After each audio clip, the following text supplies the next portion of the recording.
From Conor McGregor smashing a fan's phone to Don Fry punching one in the face, let's take a look at UFC fighters who have lost their cool at fans. Right off the bat, it's Dustin Poirier slapping a fan. Now you'd think that the last thing a fan would do is disrespect a UFC fighter's family, right? But it seems like common sense is not so common after all. At the Youngsville Mardi Gras, a bearded man approached the truck in which Dustin was riding with a sign. Now the sign said, "Hey Dustin, your wife's in my DMs." Does that ring a bell? Yep. This is exactly what the Diamond's old foe, Conor McGregor, said to him when the two were facing each other at UFC 264 back in 2021. There was no check. There was not one of them I checked.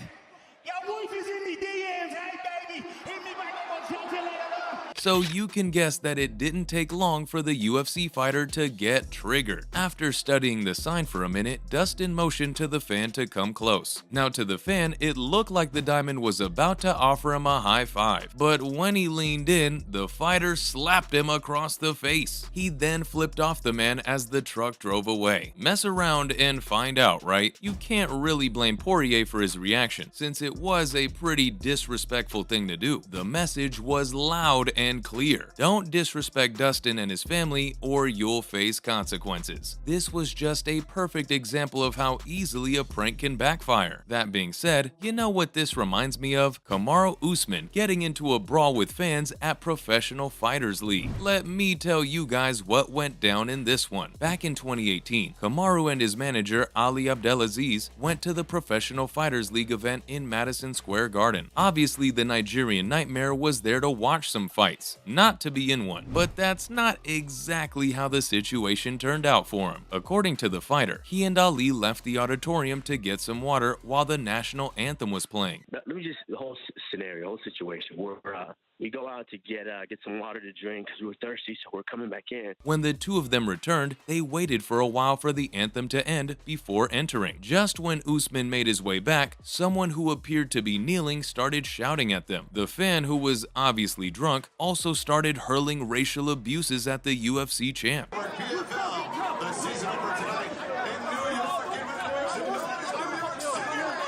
Kamaru shoved the fan away from him twice before walking away, but things were clearly far from over. The second Usman turned, the fan shoved him back, and all hell broke loose. Punches were thrown from everywhere. The UFC fighter even claimed that 3 people jumped on him trying to hit him. Thankfully, security decided to step in and kick the fans out. Later on, Kamaru commented that he couldn't believe this happened to him. This is exactly why drunk people should not try to act tough, especially in front of UFC fighters. But Kamaru isn't the only UFC fighter who had to deal with drunk fans. For instance, UFC legend Don Fry once showed a fan who the actual boss is. Most people exist every day without ever feeling the need to challenge a UFC Hall of Famer to a punch-up. It's honestly a pretty easy thing to do, but for one fan, the urge to confront Don was impossible to resist. And if you know anything about the fighter, you can guess that it was an extremely stupid thing to do. At UFC 270, a fan decided to tempt fate by bumping into Fry's hat and then challenging him to a fight. Now, pretty much everyone knows that you never, ever touch the Predator's hat. The UFC legend and the fan got into a heated argument, during which Don punched the guy. The crowd around them was left shocked, while some of them cheered. Though Fry didn't hit him with full force, the jab was still mean enough to snap the fan's head back. Many fans were impressed to know that Don did not lose too much of his famous hand speed after all these years.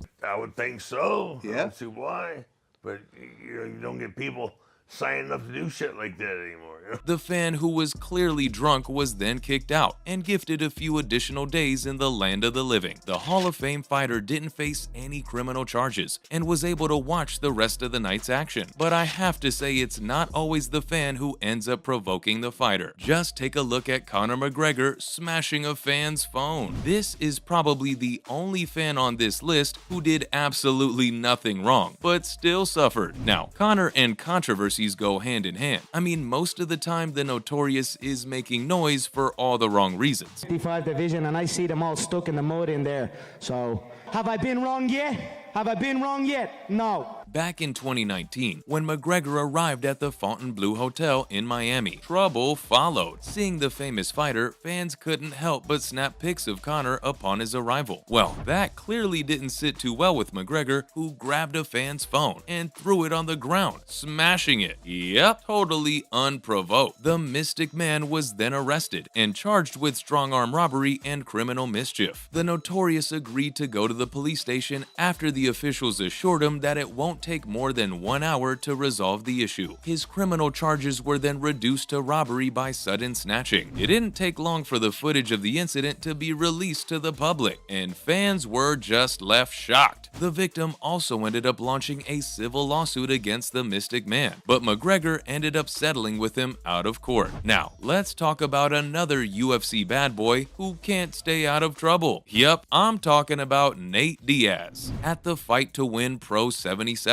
the UFC fighter swung punches in the crowd. Diaz was apparently there to support his students, but someone clearly had a bone to pick with the fighter. In the video that went viral, you can see several men, including Nate, throwing punches all around them. Later on, the Fight to Win CEO cleared up the whole situation. Turns out Diaz was responding to verbal abuses from someone in attendance. All people could comment was that if Diaz wants to fight so badly, perhaps he should think about getting back in the cage. Him all over the place. Look at this.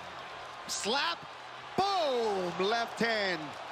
Unbelievable the way that... At least this way he would be making money and providing entertainment. But let me tell you guys, none of these incidents come close to the next one, when Matt Brown hit a wild Brazilian fan. Now, Matt was booked to fight Damian Maia in his own backyard, Brazil. Some of you might know that Brazilians are pretty much infamous in the sport for their extreme support of their home heroes, and practically all non-Brazilian fighters are booed when competing against a native one, so the situation was already quite tense. Plus, it did not help when the Immortal flipped off the crowd in response to their "You're going to die" chant at the UFC 198 weigh-in. Some fans decided to answer back in their own way. As Matt made his walk to the octagon, he was slapped in the back of the head 2 times. The security around him tried their best to shield him, but then the fighter got hit a 3rd time. Matter of fact, he knows exactly what he wants to do in this fight. And there you can see